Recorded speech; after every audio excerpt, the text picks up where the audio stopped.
Thank you, Mr. Ramachandran, for asking me to talk. And obviously, you have people who understand China from a military perspective, from a diplomatic perspective, maybe even from people's perspective, and academics as well.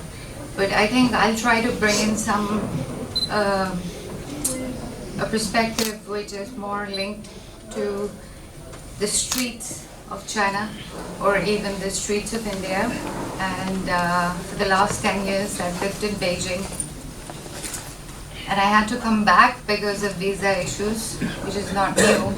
Now India and China have visa related issues going on, so that's another level of complication that has been introduced to the already complicated bilateral relationship.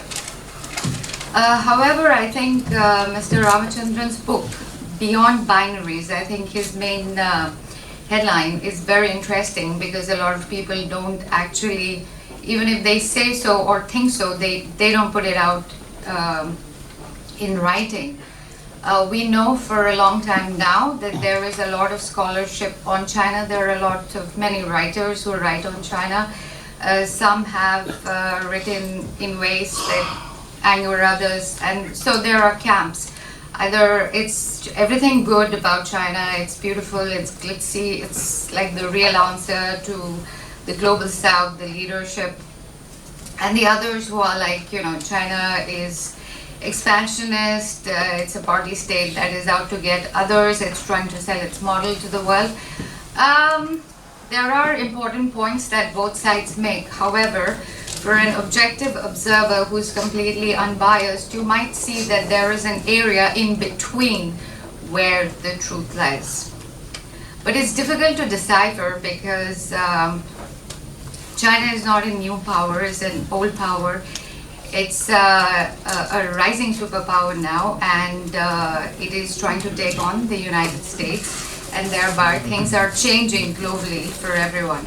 And how does India react to this? Well, we are seeing changes in foreign policy. We are seeing recalibration of equations happening. So going forward, we'll see a lot of that. But my main point about Mr. Ramachandran's book is that I think, in my perspective, he's attempted a broad brush stroke, if I may say so.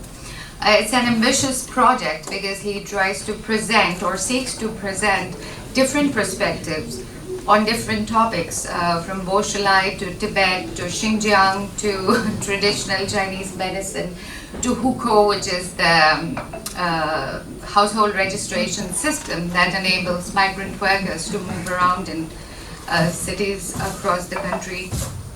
And so I think he tries to give the reader a general idea of the depth of issues that are actually there, and he presents a big bouquet of issues to pick from if you're interested and delve deeper into them.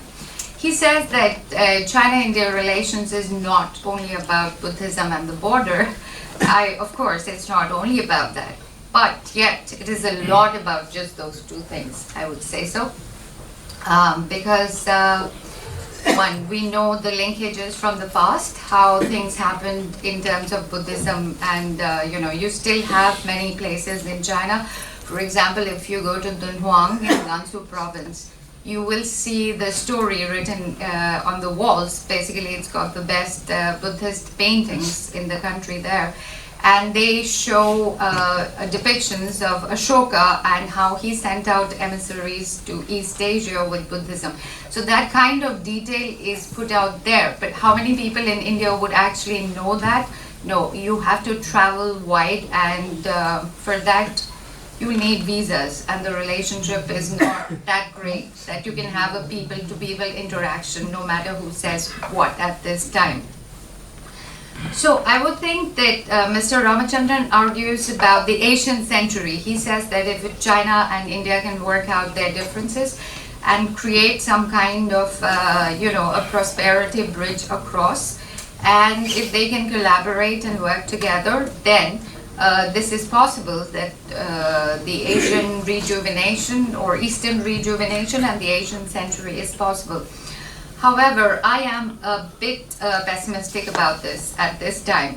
And that is because the world is far too divided right now geopolitically to consider the prospect of two neighbors in Asia with such a long history of territorial dispute to actually come together and just pretend that nothing did matter in these past few years, especially since 2020.